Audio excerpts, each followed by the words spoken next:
After praising Allah subhanahu wa ta'ala and sending immense greetings and salutations upon the final Prophet Muhammad sallallahu alayhi wa alihi wa sallam, we stopped on the hadith of visiting a sick individual, and we mentioned the verse from the Quran, وَإِذَا مَرِضْتُ فَهُوَ يَشْفِينَ.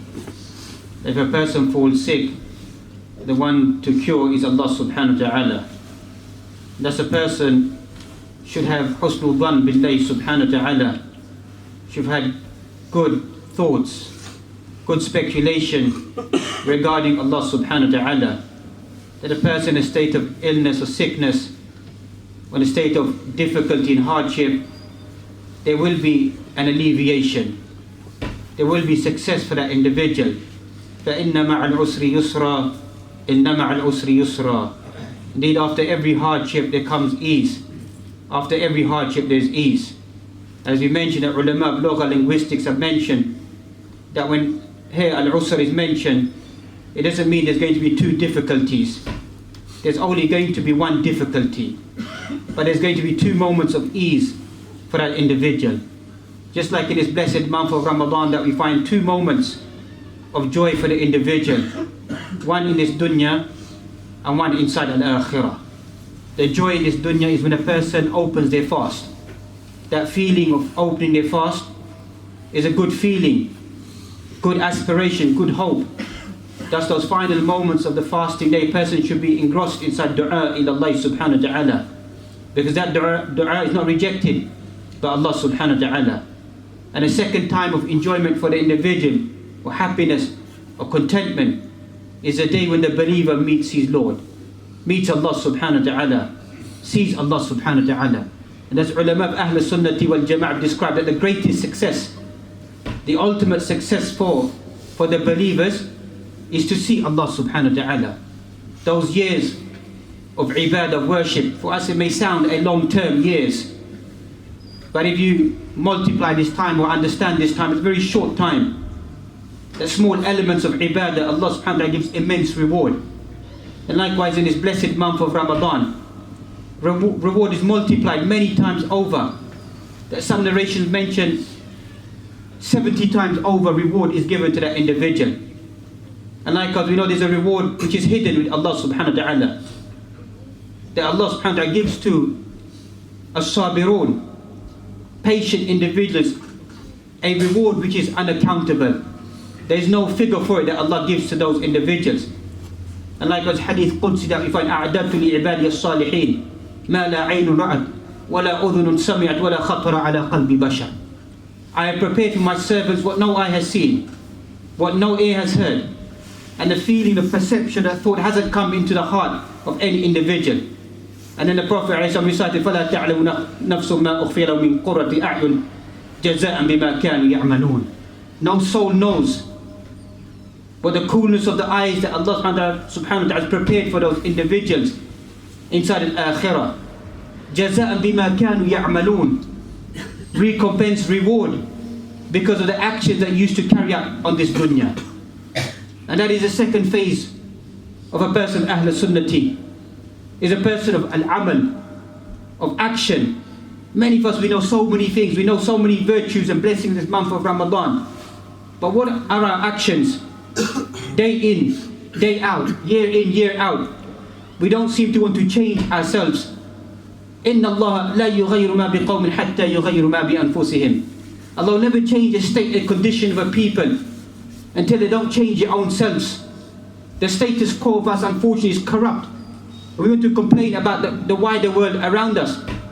The status is all down, as they say, in our own hands, in our own lives, in our own personality, in our own relationship with Allah subhanahu wa ta'ala. The state that we're living in is clearly visible, of hardship and difficulty, of negligence towards Allah subhanahu wa ta'ala. As for the sick individual, some of us individuals may begin to have that wrong speculation that a person who's in a state of sickness is قد يكون من المعاصي أو الذنوب. This person is suffering because they were a sinful individual. They were disobedient to Allah subhanahu wa ta'ala.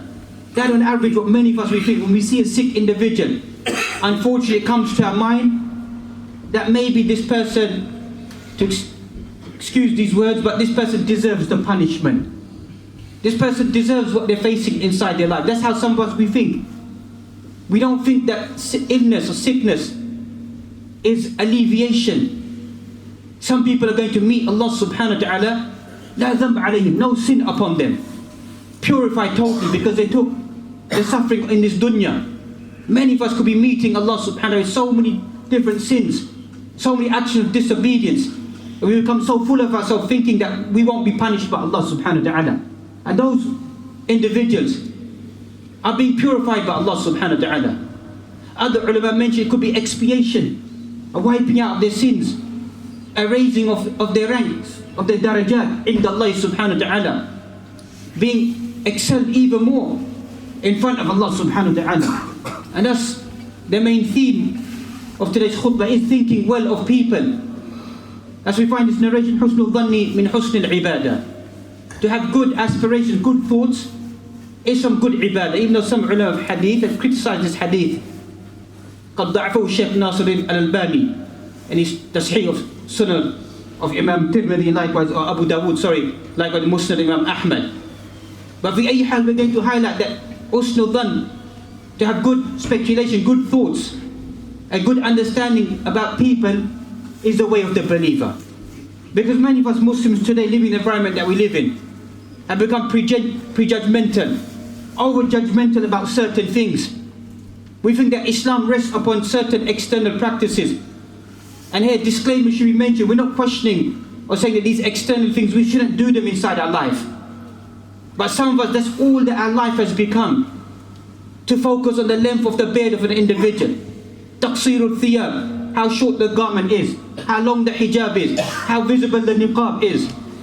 This is what many of us become. Anybody who doesn't fit that picture, we've automatically boxed them in our lives.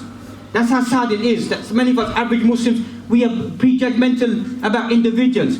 We don't see certain external displays, we begin to place them inside a location and think this is not a good Muslim.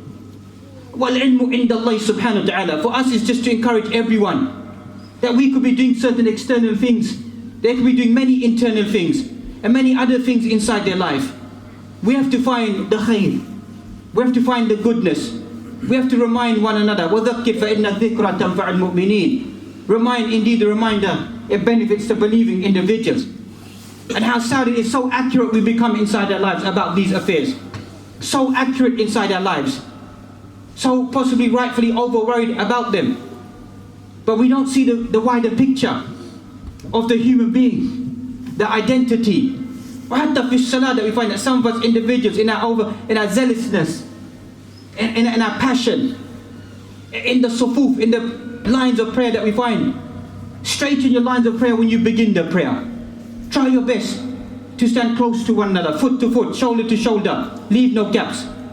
But if during the prayer a person begins to split away, or there's a gap, or there's a space, there's no need to tug another individual. Many of fuqaha have discussed there's no need to push that individual back into line or into place. The reason why I mention is because some of us, our focus has become that. Where is our focus inside as-salah? Al-khushu' lillahi subhanahu wa ta'ala. Kathratu taharrukat, excessive movements that we find inside the prayer, glancing inside the prayer, not being visual inside our prayer. We don't want to be so accurate about this. We don't want to be so worried about this. But we're worried about the person next to us. And that's what you find that ulama mentioned, just like the riding horse. Why do you think it has a blindfold or protection there? So it can't see to the right, to the left. Because one single glance will make it lose the race. One single glance will take the person off track. An animal has been trained to do that. We're human beings. We begin to glance all over, we begin to lose focus, lose the ajr. The person is in front of Allah subhanahu wa ta'ala as long as the person is facing Allah subhanahu wa ta'ala. بِوُجُوهِكُمْ وَبِقُلُوبِكُمْ. Via your faces and your hearts. You're focused towards Allah subhanahu wa ta'ala. Allah is focused towards you. You turn away, then Allah turns away from that individual and reward is diminished towards that individual. Thus we mentioned that we're so accurate about these external elements. But we find that the foundation of many of us Muslims, especially in the West, is flawed. It's flawed for many of us. Tarbiyatul shakhs, that we find the tarbiyah of the individual doesn't exist amongst some of us. The Prophet ﷺ, numerous passages inside the Quran, when Allah describes, subhanahu wa ta'ala, describes the sending of the Prophet ﷺ, amongst these 4 traits, these characteristics, which are mentioned inside the Quran, towards the first juz of Surah Al-Baqarah, then inside Surah Al-Imran, then inside Surah Al-Saf, that we find these descriptive natures of Prophet ﷺ. وَيُزَكِّيهِمْ رَكِّزُوا عَلَى هَذِهِ الْكَلِمَاتِ وَيُزَكِّيهِمْ. He purifies them. What does it mean? What is the Prophet ﷺ came to purify the believers, purify the Muslims, teach them adab, akhlaq, as-suluk, al-khuluq, al-adab. He came to teach us all forms of etiquette of behavior, and far beyond that. Tazkiyatul nufus, tazkiyatul qulub, purify the hearts, min al-hiqqi, wal-ghilli, wal-hasadi. Take away rancor, al-ghil, ill feeling. Fill the heart with peace, contentment, pardoning, love, affection, overlooking. Where are we from these traits? Where are we from these sunnah of the Prophet ﷺ? Why don't we preach this inside our lives? Why don't we encourage this inside our lives? وَلَكِنْ مِنْ قِلَّةِ الْعِلْمِ. A lack of knowledge, we focus on certain things, and we make that the benchmark of Islam. And whoever doesn't fulfill those external factors, that person is weakness. There is no weakness in that individual. There is no weakness in that individual. The person just needs fine-tuning inside their life to return back to Allah subhanahu wa ta'ala. And thus we find that natural inclination of the human being is good. All of us human beings, it's the natural fitrah of the human being to come towards goodness, towards love, towards affection, towards kindness. فَأَقِمْ وَجْهَكَ لِلدِّينِ حَنِيفًا. Submit your face in a state of monotheistic belief, in oneness, total devotion to Allah subhanahu wa ta'ala. فِطْرَةَ اللَّهِ الَّتِي فَطَرَ النَّاسَ عَلَيْهَا لَا تَبْدِيلَ لِخَلْقِ اللَّهِ. Focus on the natural focus that Allah has placed inside every single human being. The natural disposition of the human being is khair, is good. The nature of the human being isn't shar, isn't evil. That's Iblis, وَجُنُودُهُ, Shaitan, and his troops, and his comrades. That's for them. The nature of them is evil. أَمَّا الْبَشَرَ الْإِنسان طَبِيعَةُ الْبَشَرِ هُوَ الْخَيْرِ. The essence of the human being is goodness, is kindness. That's the goodness of the human being that we find. ذَلِكَ الدِّينُ الْقَيِّمِ. That is the right way of life. وَلَكِنَّ أَكْثَرَ النَّاسِ لَا يَعْلَمُونَ. But most of mankind don't seem to understand this, because most of mankind begin to get derailed by the promise that Shaitan placed upon human beings, that he's going to come from their right, from their left, from in front of them, from behind them, and attack them from every single area, every single location. And you're only going to find a few amongst them are going to be shakireen, grateful to Allah subhanahu wa ta'ala. كُلُّ مَوْلُودٍ يُولَدْ عَلَى الْفِطْرَةِ. Every single newly born child is born on the natural disposition. Every single child is a Muslim by default. The parents come, make it into a Christian, make the child into a Jew, make the child into a Majus, the fire worshipper. The natural fitrah, every single child is a believer. That's why many of the fuqaha, they go to the view that a child which is born, if the parents are Christian, that child, as far as Islam is concerned, is a Muslim, will be forgiven by Allah subhanahu wa ta'ala, until the parents then begin to enforce or begin to teach that child to come towards Christianity or any other way of life. Likewise, don't you see what the animal when it gives birth? No child, no birth of any animal which is born is mutilated. It's perfect. Ulama mentioned that mutilation comes afterwards. That you slit the ears of the camel, of the sheep, or you stamp them. You stamp the head with certain marks of a type of flesh, a type of meat it is. But the majority of the flock is born without any defect. Likewise, every single human being is born without any defect, is born pure, is born upon the natural fitrah of Islam that we find. And that's Allah subhanahu wa ta'ala took this oath. وَإِذْ أَخَذَ رَبُّكَ مِنْ بَنِي آدَمَ مِنْ ظُهُورِهِمْ ذُرِّيَّتَهُمْ وَأَشْهَدَهُمْ عَلَى أَنفُسِهِمْ أَلَسْتُ بِرَبِّكُمْ قَالُوا بَلَى. Allah took this from the loins of the children of Adam, and said to them, Alastu bi rabbikum? Am I not your Lord? Qalu bala. Affirm that. Indeed you are.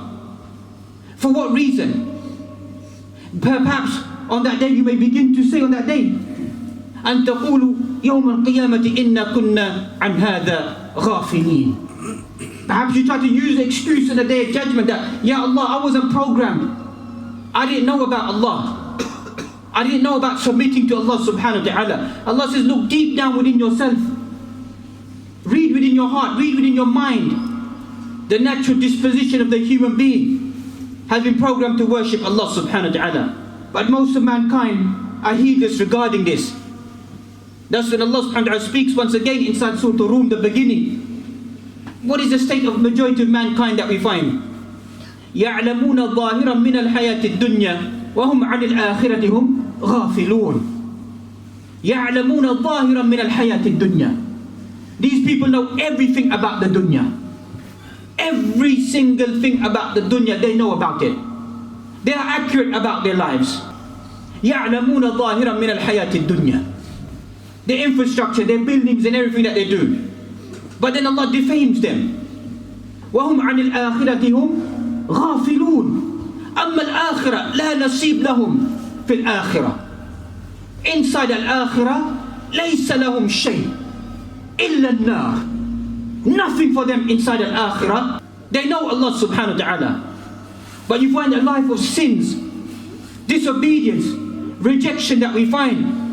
So Allah subhanahu wa ta'ala in His infinite justice, these individuals deserve the punishment that is decreed upon these individuals. And this is what we need to understand, that what life is all about. Certain traits that we share with human beings, that the Quran speaks about, which encourages us, that we need to develop inside our life. And we need to focus upon that. When the Quran mentioned, يَا أَيُّهَا النَّاسِ إِنَّا خَلَقْنَاكُم مِّن ذَكَرٍ وَأُنثَىٰ وَجَعَلْنَاكُمْ شُعُوبًا وَقَبَائِلَ لِتَعَارَفُوا إِنَّ أَكْرَمَكُمْ عِنْدَ اللَّهِ أَتْقَاكُمْ. Inside Surah Al-Hujurat, 49 chapters and verse 13 or so. Surah Al-Adab, 18 ayat that we find, nothing but adab. Adab. Adab ma'Allah, adab ma'al-Rasul, adab ma'al-Mu'mineen, adab ma'al-Nas, adab ma'al-Khalq. That's all these 18 verses are full of. Surah Al-Adab, adab, etiquette, behavior. Ya ayyuhan nas, O mankind, we created you from one male, one female. Then we made you nations and tribes. لِتَعَارَفُوا, to get to know one another. Likewise at the beginning of Surah An-Nisa that we find. يَا أَيُّهَا النَّاسُ اتَّقُوا رَبَّكُمُ الَّذِي خَلَقَكُم مِّن نَّفْسٍ وَاحِدَةٍ وَخَلَقَ مِنْهَا زَوْجَهَا وَبَثَّ مِنْهُمَا رِجَالًا كَثِيرًا وَنِسَاءً وَاتَّقُوا اللَّهَ الَّذِي تَسَاءَلُونَ بِهِ وَالْأَرْحَامَ إِنَّ اللَّهَ كَانَ عَلَيْكُمْ رَقِيبًا. O mankind, once again, Khitab al-Quran, we created you from one male and one female. And from them we spread many human beings from them. وَحَتَّى أَوْلَ الْأَمْرِ فِي الْقُرْآنِ, the first command inside the Quran. Is it يَا أَيُّهَا الْمُؤْمِنِينَ? Is it speaking to the believers? يَا أَيُّهَا النَّاسُ اعْبُدُوا رَبَّكُمُ الَّذِي خَلَقَكُمْ وَالَّذِينَ مِنْ قَبْلِكُمْ لَعَلَّكُمْ تَتَّقُونَ. الخطاب لجميع الناس, لجميع البشر. يَا أَيُّهَا النَّاسِ اعْبُدُوا. O mankind, all of you, find your way to worship Allah subhanahu wa ta'ala, the one who created you and those before you, that you may attain the consciousness of Allah subhanahu wa ta'ala. And the strange thing is that these ayat which speak about we created you from one male and one female, before this inside Surah Al-Hujurat, what does Allah subhanahu wa ta'ala speak about? يَا أَيُّهَا الَّذِينَ آمَنُوا اجْتَنِبُوا كَثِيرًا مِنَ الظَّنِّ إِنَّ بَعْضَ الظَّنِّ إِثْمٌ وَلَا تَجَسَّسُوا وَلَا يَغْتَبْ بَعْضُكُمْ بَعْضًا. Oh, you believe, اجْتَنِبُوا كَثِيرًا مِنَ الظَّنِّ, stay away from any form of speculation, doubt, bad thoughts. Most bad thoughts about another individual is a sin. وَلَا تَجَسَّسُوا, don't spy upon one another, don't seek the mistakes of one another, don't backbite one another. Quite strange it is that before Allah speaks about the creation, reminds the believing individuals to stay away from these traits and from these characteristics. Thus we find that to avoid suspicion, speculation, prejudging and backbiting about individuals that we find. Rather, we've been taught to prejudge. That's what we've been taught to do about any individual that we find. As we mentioned, to box individuals into a certain thought, into a certain methodology that we find. This is not prophetic methodology. To label and to tarnish people and to quantify people in such a manner, this only belongs to Allah subhanahu wa ta'ala. The Muslim is to take a Muslim on face value. That's how Muslim engages with every single Muslim on face value. To give them the benefit of the doubt, to give them their due right. We should be crystal clear, we don't live in an Islamic environment. We're not living in an Islamic country. We need to awaken from the sleep that some of us that we exist in. We think this is an Islamic country. This is not an Islamic country.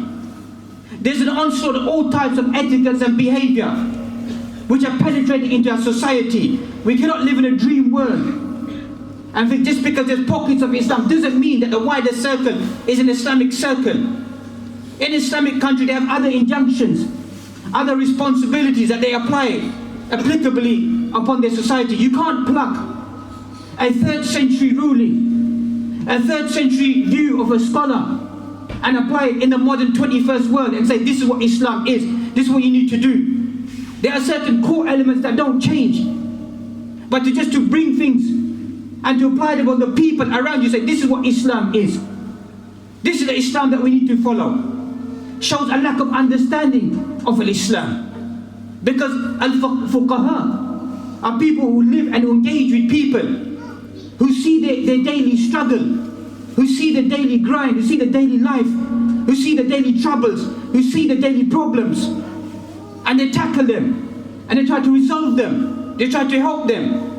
They don't take people 2 steps back to remove people from society. We're living inside this society. We have to be head on, strong in our approach to tackle what we face inside their life. Those people who come, as we mentioned, from various backgrounds.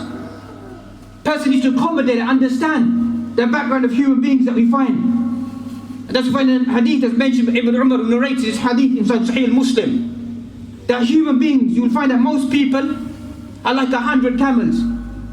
From 100 camels, you may find only one to ride upon. What does that mean? That most people are not perfect. Most people make mistakes. كل بني آدم خطاء وخير الخطائين التوابون. All the children of Adam will err, will all make mistakes. The beginning of the Quran, how does it begin? أول قصة في القرآن. The first story, ركزوا على القرآن. أنسى نفسي. I advise myself and yourself in this month of Ramadan, focus upon the Quran. Muslims again arguing, bickering, debating. Waqt qiyam, prayer, Quran, tilawa, dhikr. What are the average Muslims doing? أول قصة في القرآن. What does it highlight? فتلقى آدم بربي كلمات فتاب عليه إنه هو التواب الرحيم.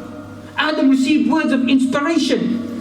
At-Tawbah. Allah is encouraging the individual. Inna Allah yuhibbu at-tawwabin wa yuhibbu al-mutatahhirin. In the same surah. So verse 222 in Surah Al-Baqarah. Allah loves the people who carry out Tawbah, who repent to Him. Loves those individuals who purify themselves externally, internally. That's what Allah likes.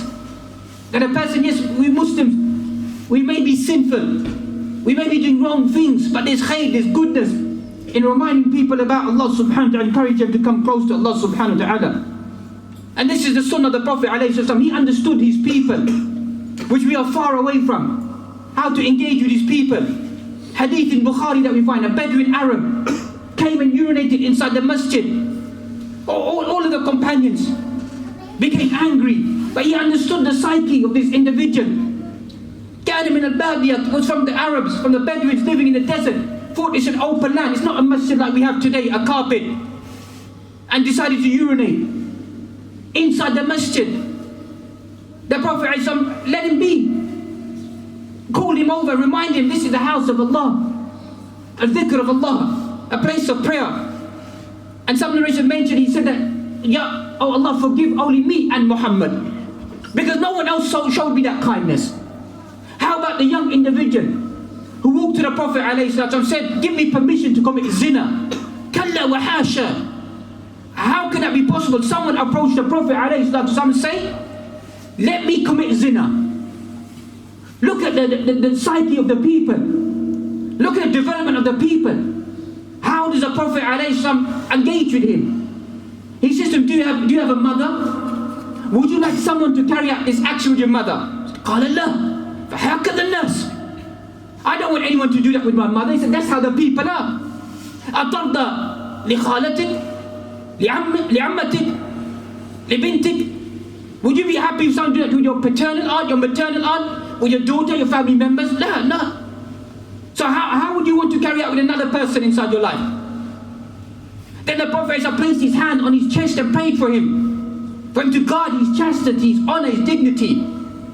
This young individual was never seen looking at a strange woman ever in his life again.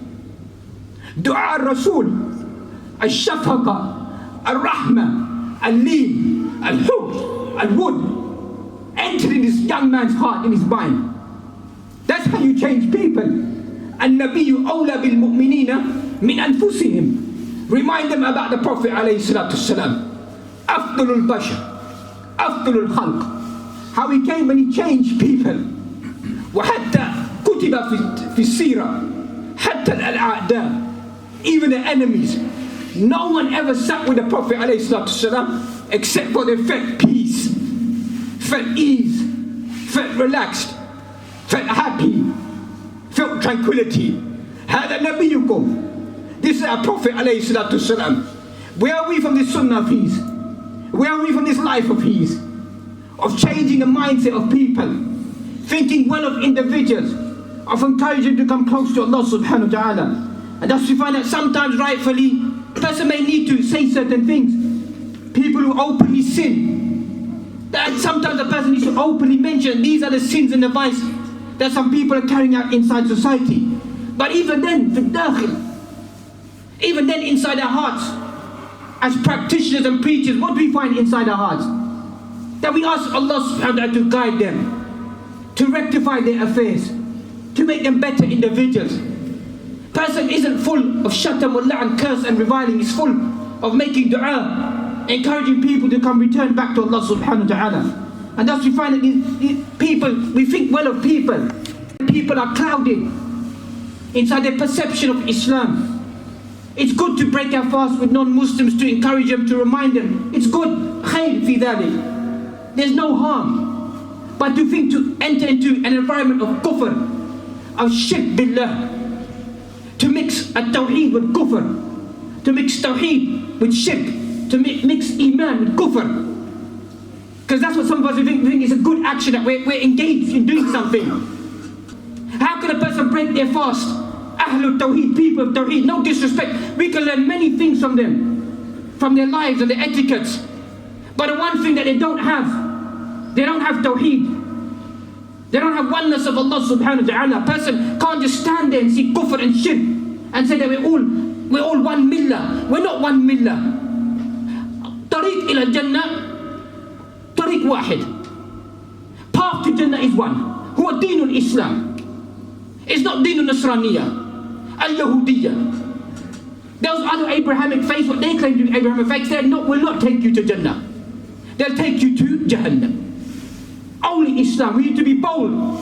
That even when we do attend such gatherings and places, we highlight we are Ahlul Tawheed, people of monotheistic belief, oneness in Allah subhanahu wa ta'ala, oneness in the belief towards Allah subhanahu wa ta'ala. We can't mix purity. We can't mix certain things that people with doing certain actions, whatever it may be. Al-ikhtilat bayna al-rijali wal-nisa, mixing between men and women.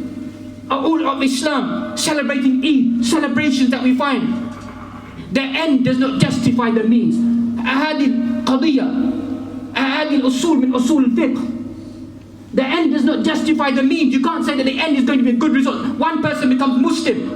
40 أشخاص يختلطون الرقص والموسيقى. 40,000 other people sit there listening to music, mixing with people, enjoying themselves. Islam isn't deen al-raha. Islam isn't a deen of rest. Read the seerah of Ramadan of Sahaba. Read what took place in Ramadan. Ghazwat al-Badr, al-Uhud. The Battle of Badr that took place, 313 companions in the battlefield. Battle of Uhud that we find, it was a month of struggling, a month of devotion, a month of commitment. It's not a month that after this month is over, Kitab Allah wara'a dhuhurim ka'annahum la ya'lamun. Throw the book of Allah behind our backs as if we don't know. We don't have time liraha. We don't have time to rest anymore, to enjoy our lives anymore. Ar-raha, ya ayyuhal ikhwa, la yakun illa fil qabr. Kama qila inda Imam Ahmad rahmatullahi alayhi. Ar-raha will only come inside the grave. That's when rest will come for the believer. That's when we will rest inside our lives. Because the challenges that we're facing, we need to awaken ourselves day in and day out. Not to seek this mild Islam, this infused Islam, this soft Islam. It's what I call it, a weak Islam. Islam is deen al-quwwah. Islam is deen of strength, deen al-rijal, a way of life for men. That's what Islam makes it. It raises men. It raises them to speak al-haq, the truth, to encourage people. It doesn't weaken a person. It strengthens them. Come min as-sahaba that you find.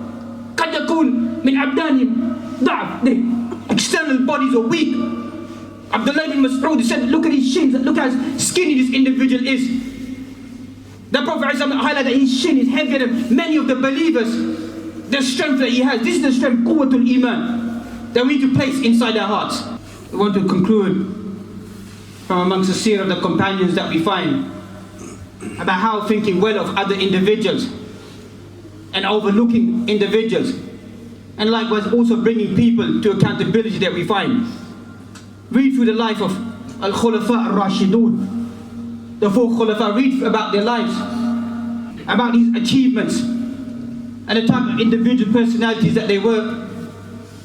Read about in Tariq of Imam Tabari, speaking about Ma'arikatul Qadisiyah, the battle of Qadisiyah that we find, whereby Umar al-Khattab, he appointed Sa'd ibn Abi Waqqas. Umar al-Khattab is facing Yazdaghir III, the leader of the Persians, if not the greatest empire at that time. He appoints Rustum to represent the Persians. Umar al-Khattab appoints Sa'd ibn Abi Waqqas to represent the Muslims. And Umar al-Khattab would go out every single day to the end of Medina to hear information, what is taking place there. You write every single day, giving them instructions. Read his recital, read his letters. You're not fighting with your strength. You're fighting with your iman. Look at your life, look at your personalities. When the Persians watched the Muslims cleaning their teeth with miswak, they thought that they were sharpening their teeth to eat them, to kill them. That's what they thought. What are these strange people? They asked them, what do they eat? What do they drink? These are individuals that we find. They are warriors by day. Ruhban bil-layl. Warriors during the daytime. And monks in the nighttime, meaning in a state of ibadah. That's what these individuals were. Sa'd ibn Abi Waqqas, that we find that when he goes to meet, send one of his delegates, Rabi ibn Amir, sends him to go meet Rustum. Read through how he enters with all the pomp and the charade. Plucks his spear in their lovely carpets. Grabs a cloth and wraps it around him. They said, what type of individual is this?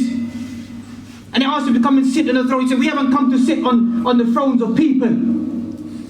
We've come to take people away from ibadatul nas, from the worship of people, ila ibadatillah, to the worship of Allah subhanahu wa ta'ala. Or min diqi dunya, from the restriction of this world to the expansion of this world towards paradise. That's what we've come for. We haven't come here to be mesmerized, to be overtaken, that you may think that these things of the dunya will entice us. We've got a goal. We have a purpose. We'll focus on that goal. 120,000 troops face some 30,000 Muslim troops. 8,500 or 600 shuhada. The greatest number of shuhada in any battle of the Muslims. Shows you the ferocity of this warfare that took place amongst them. من المؤمنين رجال صدقوا ما آهدوا الله عليه فمنهم من قضى نحبه ومنهم من ينتظر وما بدلوا تبديلا.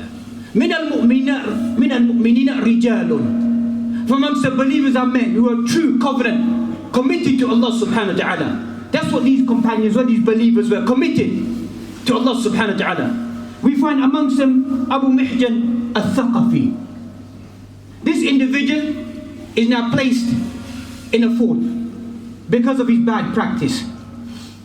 Why was he placed in a fort? Because he was known to drink alcohol.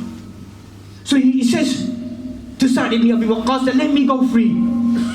Let me go and fight in the battle of Qadisiyah. Let me go and fight there. He said, no, you're not allowed.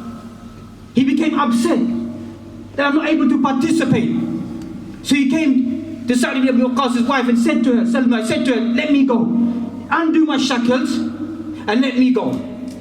Oh, and I promise you I'll return back. And give me balqa, give me the horse, give me my riding horse. Let me go and participate and I'll come back and I'll place myself in these shackles. She refused.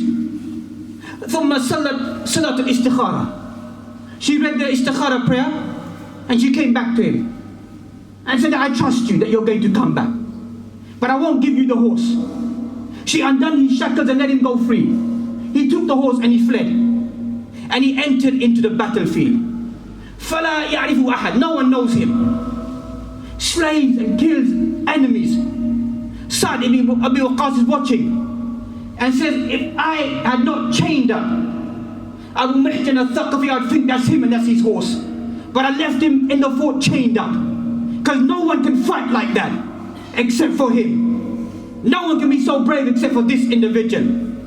He comes back home and he says to his wife, I saw something strange today. As if I saw Abu Mihjan al-Thaqafi fighting amongst us, but he's tied up in the shackles. In the morning his wife said to him, I released him, I let him go. I let him go. He approached him and said to him, that you know why I kept you behind? Because of this addiction you had towards alcohol. And in that state he was known for saying lines of poetry. And in lines of poetry he said that if I was to die, then bury me next to a grapevine. So that even in the grave that the juice, the wine can come to me. Don't bury me in a barren, empty land. Those are lines of Jahiliyyah, of poetry that he said that he was imprisoned for. Lines that if I ever die, keep wine close to me. He said that now that you've released me, he's outside me, because of your action, I will not imprison you anymore. But I will hold you responsible for any time those words you carry them out inside your life. And he made the promise, I will never go against my words ever again, or engage myself in saying such words. The lesson is good thoughts.